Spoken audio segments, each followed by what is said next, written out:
नरसिंह मेहता भाग 4 रास दर्शन। भगवान शंकर वृषंभर पर सवार होकर भक्तराज नरसिंह मेहता के साथ बात की। बात में भगवान श्री कृष्ण के परम धाम द्वारका में पहुंच गए। उस दिव्यपुरी की अलौकिक शोभा देखकर भक्तराज मुग्ध हो गए। उन्होंने उस धाम के विषय में कहा कि वहां की भूमि सोने की है, वहां के महलों में विदुमणि के स्तंभ लगे हुए हैं और छत रत्नों से जड़ी हुई है। वह दिव्य पूरी नित्य नए श्रृंगारों से सुसज्जित रहती है। वहां सदा दिव्य प्रकाश फैला रहता है, जिसका तेज यहाँ के प्रकाश से करोड़ों गुना दिखता है। वहां के प्रकाश से सूर्य और चंद्रमा को ज्योति प्राप्त होती है। वहां के प्रकाश से बेचारे सूर्य चंद्रमा की क्या तुलना की जाए। करोड़ों सूर्य के समान ज्योति तो केवल श्री भगवान के एक नखमणि से निकलती है। ऐसे परम धाम की दिव्य शोभा को देखते हुए भगवान शंकर द्वारकाधीश के राजमहल में पहुंचे। उस समय वहां भगवान की धर्म सभा बैठी हुई थी। राजराजेश्वर देव के नंदन श्री कृष्ण राज सिंहासन पर विराजमान थे। उनकी सभा के सभासद परम भागवत, उग्रसेन, बलराम, अक्रूर, उद्धव, विदुर, अर्जुन आदि यथास्थान बैठे हुए थे तथा भगवान की 16,108 पटरानी भी विद्यमान थी। भगवान शंकर को देख सभी सभासद उठ खड़े हुए। स्वयं भगवान तुरंत आसन छोड़कर शीघ्रता से शंकर का स्वागत करने के लिए दौड़ पड़े। उन्होंने हाथ जोड़कर शंकर का स्वागत किया और उन्हें एक दिव्य आसन पर बैठाया। तत्पश्चात उनकी विधिवत पूजा करके आगमन का कारण पूछा। सदाशिव ने उत्तर दिया, भगवान, यह जूनागढ़ का एक उच्च ब्राह्मण कुल लोतन वैष्णव भक्त है। इसने 7 दिन तक कठोर तप करके मुझे प्रसन्न किया और मैंने इसको वरदान में अपनी प्रिय वस्तु देने का वचन दिया है। इसलिए आज मैं इस वैष्णव भक्त को आपके पुनीत चरण कमलों में समर्पित करने के लिए आया हूं। आप भक्त वत्सल हैं, सदा भक्तों को अधीन रहते हैं। अतएव आशा है मेरी प्रार्थना आप स्वयं अवश्य स्वीकार करेंगे। इतना सुनते ही भगवान श्री कृष्ण ने प्रसन्नतापूर्वक भक्तराज नरसिंह के सिर पर हाथ रखकर उन्हें स्वीकार कर लिया और भगवान शंकर वहां से विदा हो गए। भक्तराज प्रेम से गदगद होकर प्रभु के चरणों में लौट गए और अश्रुधारा से उन्होंने चरण कमल को पखार दिया। भगवान ने भक्तराज को संबोधित करके कहा, वत्स, मेरे और महेश्वर के स्वरूप में किंचित मात्र भी अंतर नहीं है। मैं शंकर को अपना आराध्य देव समझता हूँ और शंकर मुझको इस प्रकार हम दोनों के अभिन्न होने के कारण तुमने जो शंकर की पूजा की है वो वास्तव में मेरी ही पूजा है। प्रभु, मैं किस योग्य हूँ? मैं तो भगवान सदाशिव की कृपा से श्री कृष्ण शरण नमो शब्द भर जान सकता हूँ। इस प्रकार नरसिंह ने नम्रता पूर्वक निवेदन किया। वत्स, जो मनुष्य मुझे अपना स्वामी समझता है मैं उसका दास बन जाता हूँ।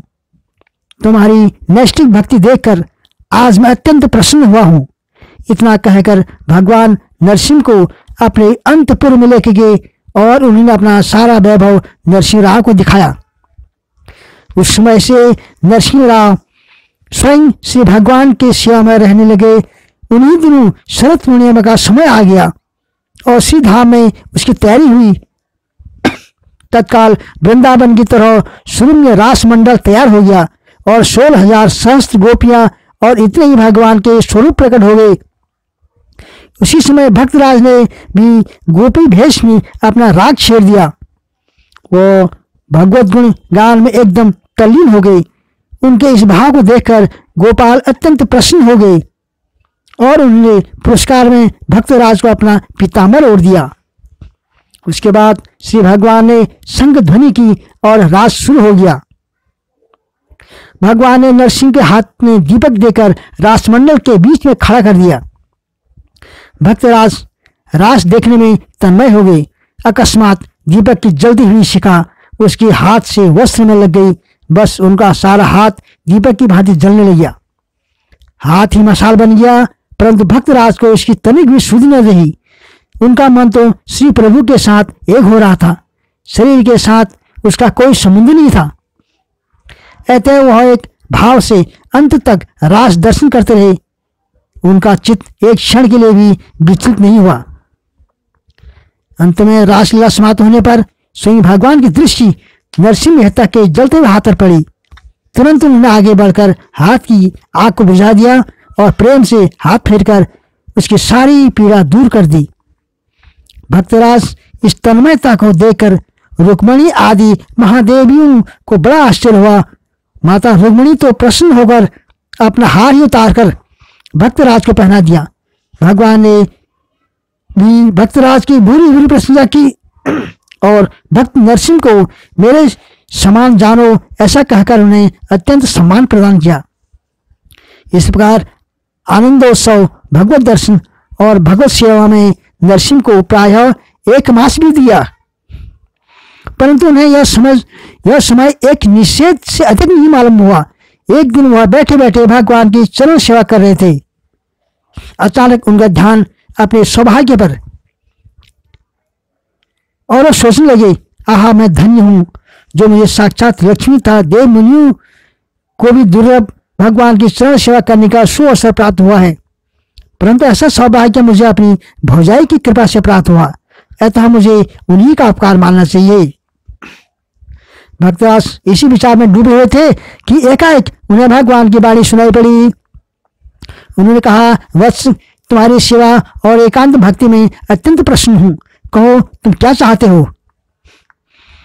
नरसिंह ने निवेदन किया, भगवान यदि दास की दृष्टता न समझी जाए तो इससे पहले मेरे एक प्रश्न है। यदि किसी दरिद्र मनुष्य को चिंतामणि मिल जाए और वह फिर भी सामान्य धन के लिए लालच करे तो उसे क्या कहा जाएगा। भगवान ने उत्तर दिया, असंतोषी मूर्ख। तब स्वामी आप मुझे मूर्ख क्यों बनाना चाहते हैं। चिंतामणि के समान आपने चरण कमल की प्राप्ति कराकर फिर आज मुझे अन्य मांग की आशा रखते हैं। नाथ मुझे भुलावे में न डालिए, मैं अब और कुछ नहीं चाहता, मैं अब सदा आपकी चरण सेवा में रहना चाहता हूं।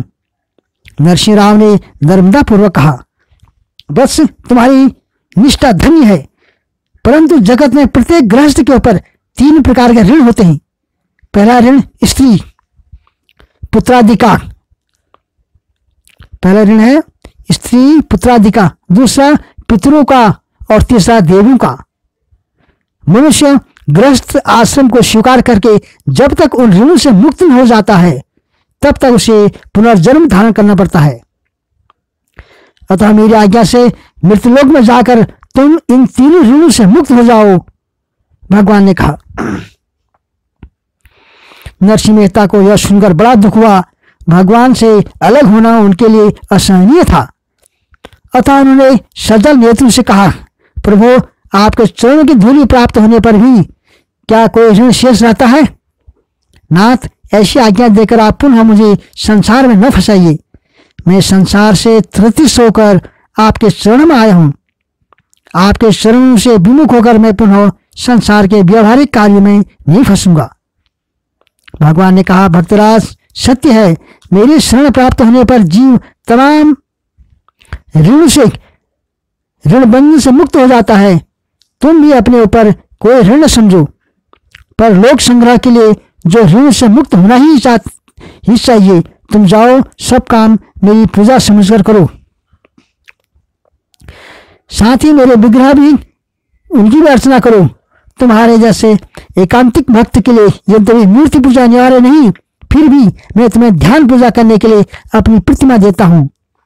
इस प्रतिमा की पूजा अर्चना करने और ध्यान करने से तुम्हारी भक्ति और भी दृढ़ हो जाएगी।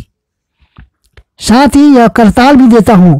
इस करताल के द्वारा जब तुम मेरी कीर्तन करोगे तभी मैं तुम्हारे पास उपस्थित हो आऊंगा और तुम्हारे गृहस्थ श्रम के सभी कार्यों को सिद्ध कर दूंगा। मेरा यह प्रण है। अनन्याचित्तो मां ये जना परिपासते तेषां नित्यभियुक्तानां योगक्ष्यम्यहम्। अनन्याचिंतो मां, जो अन्य भाव से मुझ में स्थिति भक्त मुझे परमेश्वर को निरंतर चिंतन करते हुए निष्काम भजते हैं, उन नित्य एक ही भाव से मुझ में स्थित पुरुषों का योग से मैं स्वयं वहन करता हूँ। जो मनुष्य मेरे प्रण को समझ रखकर तदनुकूल आचरण करता है, वह गृहस्थ आश्रम होने पर भी कभी दुर्गति को प्राप्त नहीं होता है। अतः तुम जूनागढ़ में जाकर अनन्य भाव से मेरी भक्ति करो। भगवान के इस प्रकार आश्वासन देने पर नरसिंह मेहता राजी हो गई। भगवान उन्हें अपनी प्रतिमा और करताल सौंप दी एवं पीताम्बर और मयूर पुष्प का भी मुकुट पहना दिया। नरसिंह मेहता ने भगवान के चरणों पर गिरकर बार बार प्रणाम किया। फिर भगवती प्रेरणा से तुरंत जूनागढ़ पहुंच गई।